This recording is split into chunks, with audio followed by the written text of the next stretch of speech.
بسم الله الرحمن الرحيم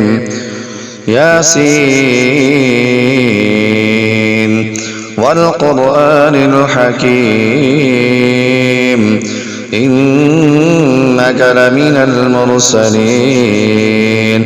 على صراط مستقيم تنزيل العزيز الرحيم لتنذر قوما ما أنذر آباؤهم فهم غافلون لقد حق القول على أكثرهم فهم لا يؤمنون إنا جعلنا في أعناقهم أغلالا فهي إلى الأذقان فهم مقمحون وجعلنا من بين أيديهم سدا ومن خلفهم سدا فأغشيناهم فهم لا يبصرون وسواء عليهم أنذرتهم أم لم تنذرهم لا يؤمنون إنما تنذر من اتبع الذكر وخشي الرحمن بالغيب فبشره بمغفرة وأجر كريم إنا نحن نحيي الموتى ونكتب ما قدموا وآثارهم وكل شيء أحصيناه في إمام مبين واضرب لهم مثلا أصحاب القرية إذ جاءها المرسلون إذ أرسلنا إليهم اثنين فكذبوهما فعززنا بثالث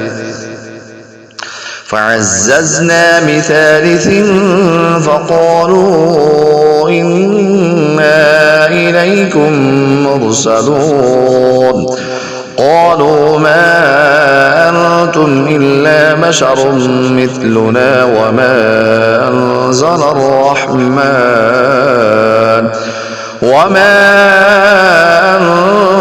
الرحمن من شيء إن أنتم إلا تكذبون قالوا ربنا يعلم إنا إليكم لمرسلون وما علينا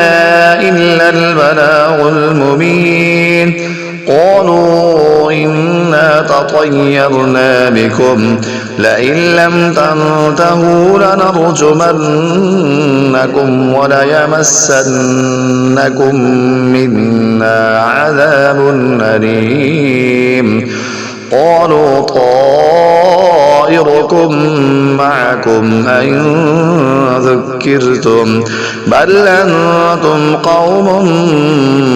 مسرفون وجاء من أقصى المدينة رجل يسعى قال يا قوم اتبعوا المرسلين اتبعوا من لا يسألكم أجرا وهم مهتدون وما لي لا أعبد الذي فطرني وإليه ترجعون أأتخذ من دونه آلهة يردني الرحمن بضر لا تغني عني شفاعتهم شيئا ولا ينقذون إني إذا لفي ضلال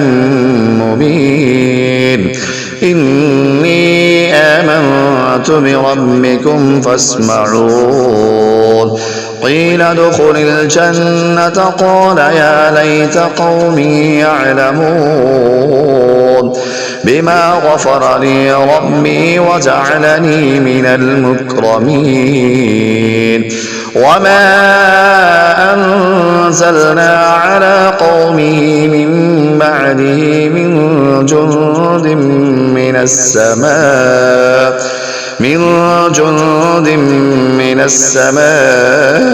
وما كنا منزلين إن كانت إلا صيحة واحدة فإذا هم خامدون يا حسرة على العباد ما ياتيهم من رسول إلا كانوا به يستهزئون ألم يروا كم أهلكنا قبلهم من القرون أنهم إليهم لا يرجعون وإن كل لما جميع لدينا محضرون وآية لهم الأرض الميتة أحييناها وأخرجنا منها حبا فمنه يأكلون وجعلنا فيها جنات من نخيل وأعناب وفجرنا فيها من العيون ليأكلوا من ثمره وما عملته أيديهم أفلا يشكرون سبحان الذي خلق الأزواج كلها مما تنبت الأرض ومن أنفسهم ومما لا يعلمون وآية لهم الليل نسلخ منه النهار فإذا هم مظلمون والشمس تجري لمستقر لها ذلك تقدير العزيز العليم والقمر قدرناه منازل حتى عاد كالعرجون القديم لا الشمس ينبغي لها أن تدرك القمر ولا الليل سابق النهار وكل في فلك يسبحون وآية لهم أنا حملنا ذريتهم في الفلك المشحون وخلقنا لهم من مثله ما يركبون وإن نشأ نغرقهم فلا صريخ لهم ولا هم ينقذون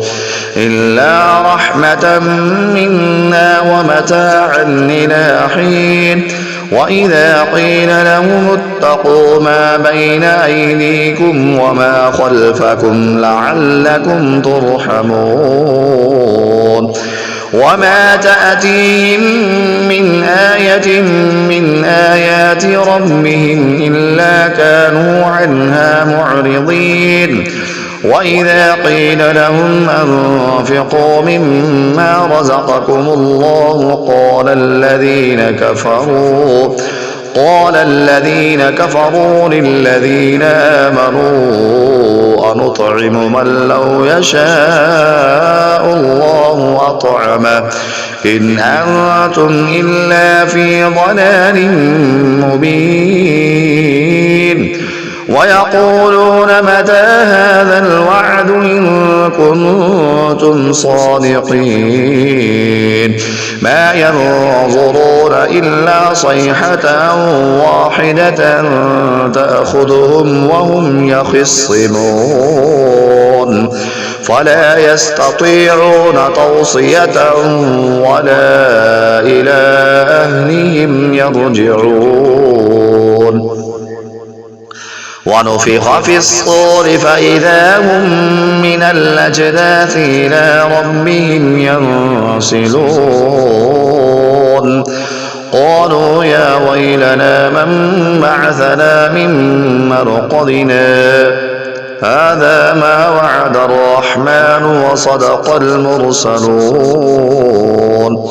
إن كانت إلا صيحة واحدة فإذا هم جميع لدينا محضرون فاليوم لا تظلم نفس شيئا ولا تجزون إلا ما كنتم تعملون إن أصحاب الجنة اليوم في شغل فاكهون هم وأزواجهم في ظلال على الأرائك متكئون لهم فيها فاكهة ولهم ما يدعون سلام قولا من رب رحيم وامتازوا اليوم أيها المجرمون ألم أعهد إليكم يا بني آدم ألا تعبدوا الشيطان إنه لكم عدو مبين وأن اعبدوني هذا صراط مستقيم ولقد أضل منكم جبلا كثيرا أفلم تكونوا تعقلون هذه جهنم التي كنتم توعدون اصلوها اليوم بما كنتم تكفرون اليوم نختم على أفواههم وتكلمنا أيديهم وتشهد أرجلهم بما كانوا يكسبون ولو نشاء لطمسنا على أعينهم فاستبقوا الصراط فأنى يبصرون ولو نشاء لمسخناهم على مكانتهم فما استطاعوا مضيا ولا يرجعون ومن نعمره ننكسه في الخلق أفلا يعقلون وما علمناه الشعر وما ينبغي له إن هو إلا ذكر وقرآن مبين لينذر من كان حيا ويحق القول على الكافرين أولم يروا أنا خلقنا لهم مما عملت أيدينا أنعاما فهم لها مالكون وذللناها لهم فمنها ركوبهم ومنها يأكلون ولهم فيها منافع ومشارب أفلا يشكرون واتخذوا من دون الله آلهة لعلهم ينصرون لا يستطيعون نصرهم وهم لهم جند محضرون فلا يحزنك قولهم إنا نعلم ما يسرون وما يعلنون أولم ير الإنسان أنا خلقناه من نطفة فإذا هو خصيم مبين وضرب لنا مثلا ونسي خلقه قال من يحيي العظام وهي رميم قل يحييها الذي أنشأها أول مرة وهو بكل خلق عليم الذي جعل لكم من الشجر الأخضر نارا فإذا أنتم منه توقدون أوليس الذي خلق السماوات والأرض بقادر على أن يخلق مثلهم بلى وهو الخلاق العليم إنما أمره إذا أراد شيئا أن يقول له كن فيكون فسبحان الذي بيده ملكوت كل شيء وإليه ترجعون بسم الله الرحمن الرحيم الرحمن علم القرآن خلق الإنسان علمه البيان الشمس والقمر بحسبان والنجم والشجر يسجدان والسماء رفعها ووضع الميزان ألا تطغوا في الميزان وأقيموا الوزن بالقسط ولا تخسروا الميزان والأرض وضعها للأنام فيها فاكهة والنخل ذات الأكمام والحب ذو العصف والريحان فبأي آلاء ربكما تكذبان خلق الإنسان من صلصال كالفخار وخلق الجان من مارج من نار فبأي آلاء ربكما تكذبان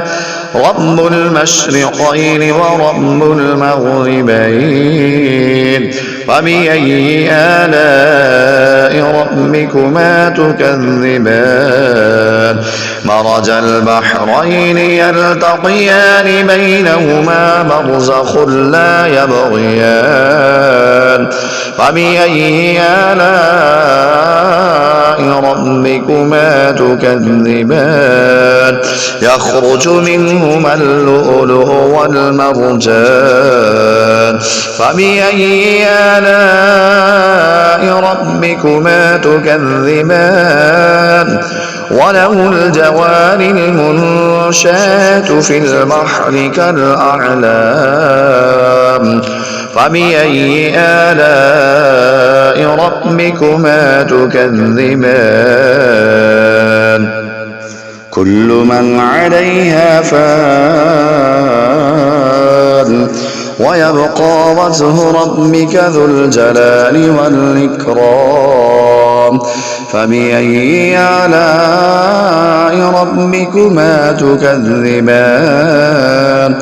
يسأله من في السماوات والأرض كل يوم هو في شأن فبأي آلاء ربكما تكذبان سنفرغ لكم أيها الثقلان فبأي آلاء ربكما تكذبان يا معشر الجن والإنس إن استطعتم أن تنفذوا من أقطار السماوات والأرض فانفذوا لا تنفذون إلا بسلطان فبأي آلاء ربكما تكذبان يرسل عليكما شواظ من نار ونحاس فلا تنتصران فبأي آلاء ربكما تكذبان فإذا انشقت السماء فكانت وردة كالدهان فبأي آلاء ربكما تكذبان فيومئذ لا يسأل عن ذنبه إنس ولا جان فبأي آلاء ربكما تكذبان يعرف المجرمون بسيماهم فيؤخذ بالنواصي والأقدام فبأي آلاء ربكما تكذبان هذه جهنم التي يكذب بها المجرمون يطوفون بينها وبين حميم آن فبأي آلاء ربكما تكذبان ولمن خاف مقام ربه جنتان فبأي آلاء ربكما تكذبان ذواتا أفنان فبأي آلاء ربكما تكذبان فيهما عينان تجريان فبأي آلاء ربكما تكذبان فيهما من كل فاكهة زوجان فبأي آلاء ربكما تكذبان متكئين على فرش بطائنها من استبرق وزنى الجنتين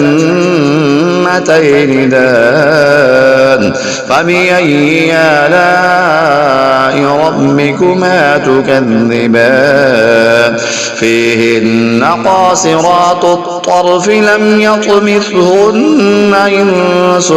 قبلهم ولا جان فبأي آلاء ربكما تكذبان كأنهن الياقوت والمرجان فبأي آلاء ربكما تكذبان هل جزاء الإحسان إلا الإحسان فبأي آلاء ربكما تكذبان ومن دونهما جنتان فبأي آلاء ربكما تكذبان مدهامتان فبأي آلاء ربكما تكذبان فيهما عينان نضاختان فبأي آلاء ربكما تكذبان فيهما فاكهة ونخل ورمان فبأي آلاء ربكما تكذبان فيهن خيرات حسان فبأي آلاء ربكما تكذبان حور مقصورات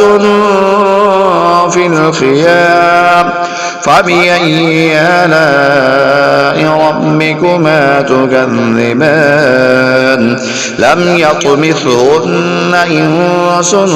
قبلهم ولا جان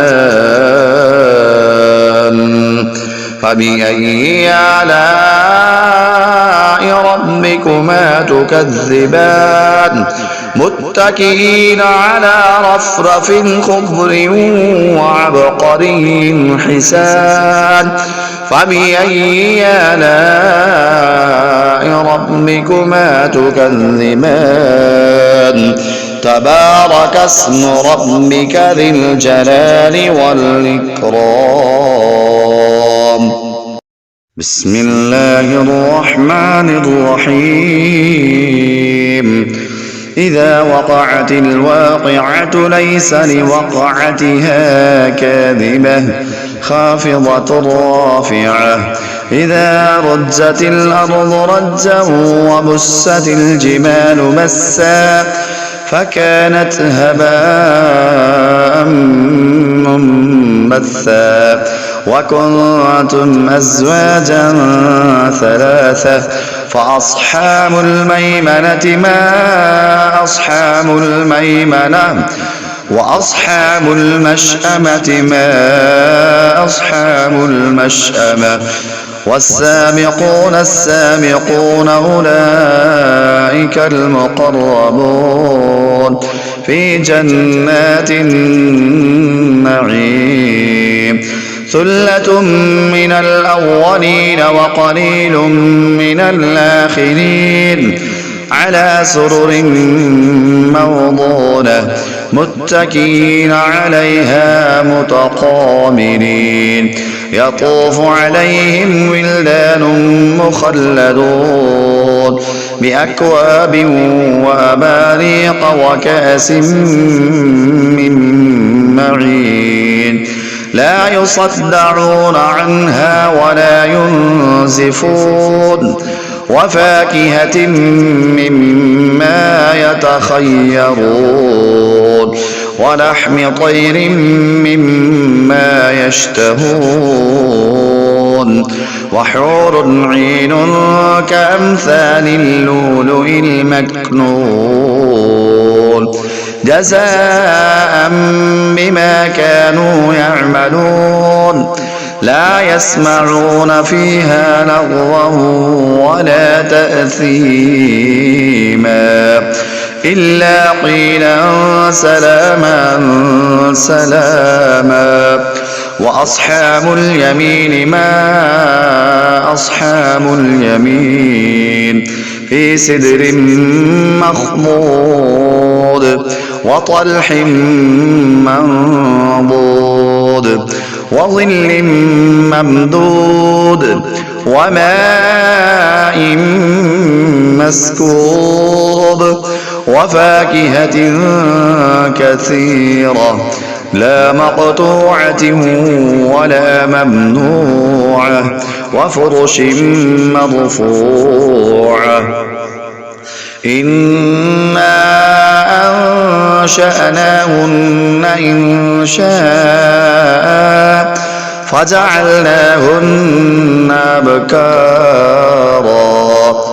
عربا أترابا لأصحاب اليمين.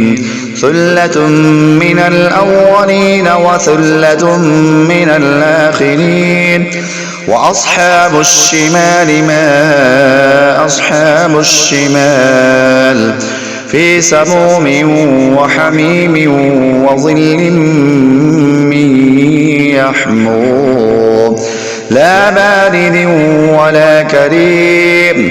إنهم كانوا قبل ذلك مترفين وكانوا يصرون على الحنث العظيم وكانوا يقولون أئذا متنا وكنا ترابا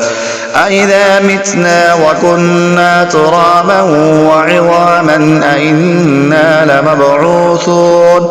أو آباؤنا الأولون. قل إن الأولين والآخرين لمجموعون إلى ميقات يوم معلوم. ثم إنكم أيها الضالون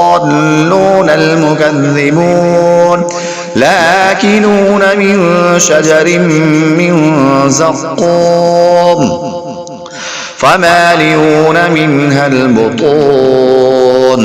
فشاربون عليه من الحميم فشاربون شرب الهيم. هذا نزلهم يوم الدين نحن خلقناكم فلولا تصدقون أفرأيتم ما تمنون أأنتم تخلقونه أم نحن الخالقون نحن قدرنا بينكم الموت وما نحن بمسبوقين على أن نبدل أمثالكم وننشئكم فيما لا تعلمون ولقد علمتم النشأة الأولى فلولا تذكرون أفرأيتم ما تحرثون أأنتم تزرعونه أم نحن الزارعون لو نشاء لجعلناه حطاما فظلتم تفكرون إنا لمغرمون بل نحن محرومون أفرأيتم الماء الذي تشربون أأنتم أنزلتموه من المزن أم نحن المنزلون لو نشاء جعلناه أجاجا فلولا تشكرون أفرأيتم النار التي تورون أأنتم أنشأتم شجرتها أم نحن المنشئون نحن جعلناها تذكرة ومتاعا للمقوين فسبح باسم ربك العظيم فلا أقسم بمواقع النجوم وإنه لقسم لو تعلمون عظيم إنه لقرآن كريم في كتاب مكنون لا يمسه إلا المطهرون تنزيل من رب العالمين أفبهذا الحديث أنتم مدهنون وتجعلون رزقكم أنكم تكذبون فلولا إذا بلغت الحلقوم وأنتم حينئذ تنظرون ونحن أقرب إليه منكم ولكن لا تبصرون فلولا إن كنتم غير مدينين ترجعونها إن كنتم صادقين فأما إن كان من المقربين فروح وريحان وجنة نعيم وأما إن كان من أصحاب اليمين فسلام لك من أصحاب اليمين وأما إن كان من المكذبين الضالين فنزل من حميم وتصلية جحيم إن هذا لهو حق اليقين فسبح باسم ربك العظيم بسم الله الرحمن الرحيم تبارك الذي بيده الملك وهو على كل شيء قدير الذي خلق الموت والحياة ليبلوكم أيكم أحسن عملا وهو العزيز الغفور الذي خلق 7 سماوات طباقا ما ترى في خلق الرحمن من تفاوت فارجع البصر هل ترى من فطور ثم ارجع البصر كرتين ينقلب إليك البصر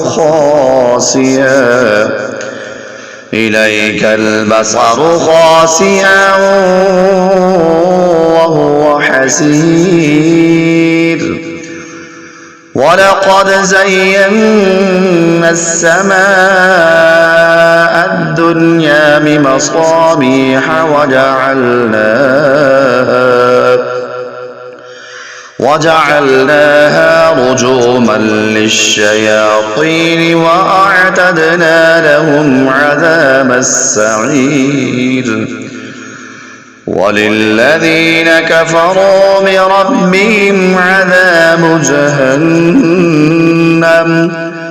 وبئس المصير إذا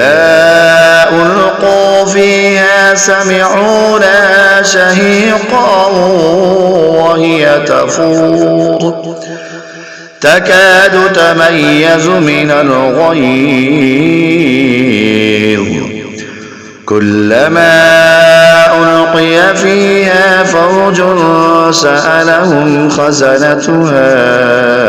ألم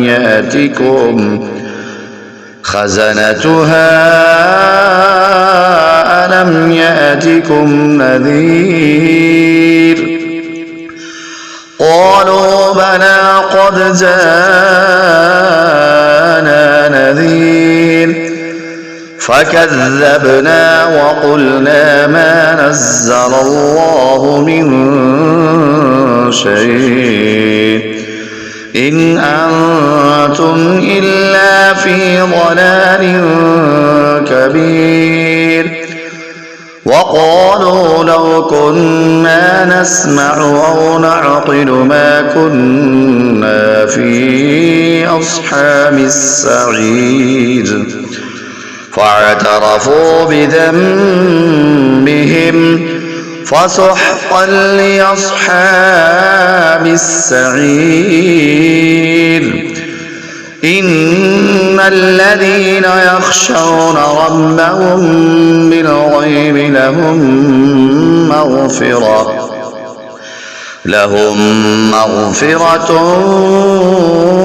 وأجر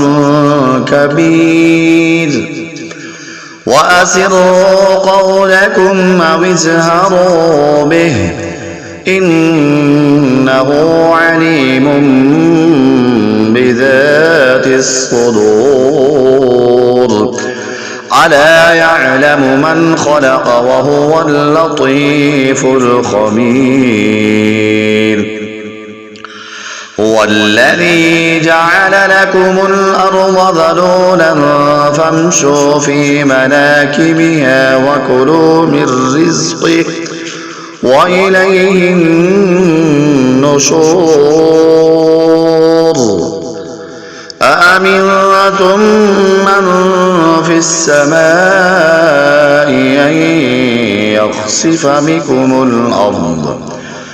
أن يخسف بكم الأرض فإذا هي تمور أم أمنتم من في السماء أن يرسل عليكم حاصبا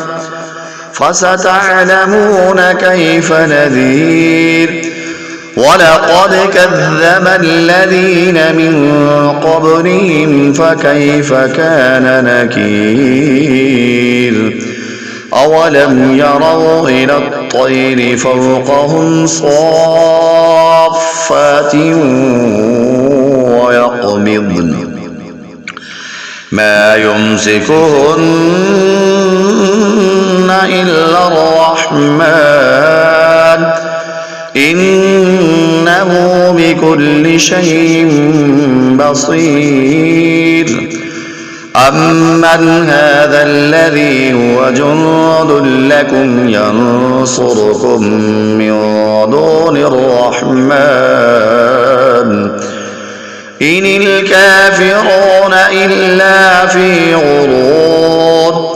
أمن هذا الذي يرزقكم إن أمسك رزقه بل لجوا في عتو ونفور أفمن يمشي مكبا على وجهه أهدى أمن يمشي سويا على صراط مستقيم قل هو الذي أنشأكم وجعل لكم السمع والأبصار والأفئدة قليلا ما تشكرون قل هو الذي ذراكم في الأرض وإليه تحشرون ويقولون متى هذا الوعد إن كنتم صادقين قل إنما العلم عند الله وإنما أنا نذير مبين فلما رأوا زلفة سيئت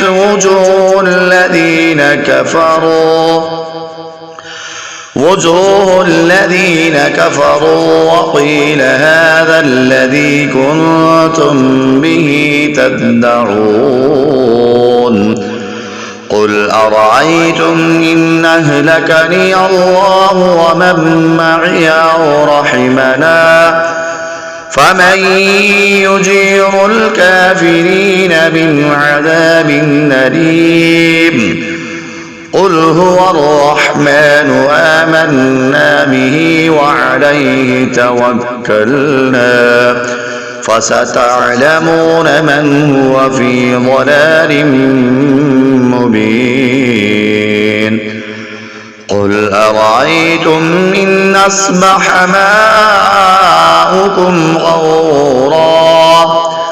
إن أصبح ماؤكم غورا فمن يأتيكم بماء معين بسم الله الرحمن الرحيم يا أيها المزمل قم الليل إلا قليلا نصفه أو انقص منه قليلا أو زد عليه ورتل القرآن ترتيلا إنا سنلقي عليك قولا ثقيلا إن ناشئة الليل هي أشد وطئا وأقوم قيلا إن لك في النهار سبحا طويلا واذكر اسم ربك وتبتل إليه تبتيلا رب المشرق والمغرب لا إله إلا هو فاتخذه وكيلا واصبر على ما يقولون واهجرهم هجرا جميلا وذرني والمكذبين أولي النعمة ومهلهم قليلا إن لدينا أنكالا وجحيما وطعاما ذا غصة وعذابا أليما يوم ترجف الأرض والجبال وكانت الجبال كثيبا مهيلا إنا أرسلنا إليكم رسولا شاهدا عليكم كما أرسلنا إلى فرعون رسولا فعصى فرعون الرسول فأخذناه أخذا وبيلا فكيف تتقون إن كفرتم يوما يجعل الولدان شيبا السماء منفطر به كان وعده مفعولا إن هذه تذكرة فمن شاء اتخذ إلى ربه سبيلا إن ربك يعلم أنك تقوم أدنى من ثلثي الليل ونصفه وثلثه وطائفة من الذين معك والله يقدر الليل والنهار علم أن لن تحصوا فتاب عليكم فاقرؤوا ما تيسر من القرآن علم أن سيكون منكم مرضى وآخرون يضربون في الأرض يبتغون من فضل الله وآخرون يقاتلون في سبيل الله فاقرؤوا ما تيسر منه وأقيموا الصلاة وآتوا الزكاة وأقرضوا الله قرضا حسنا وما تقدموا لأنفسكم من خير تجدوه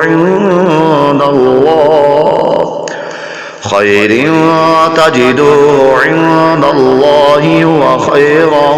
وأعظم أجرا واستغفروا الله إن الله غفور رحيم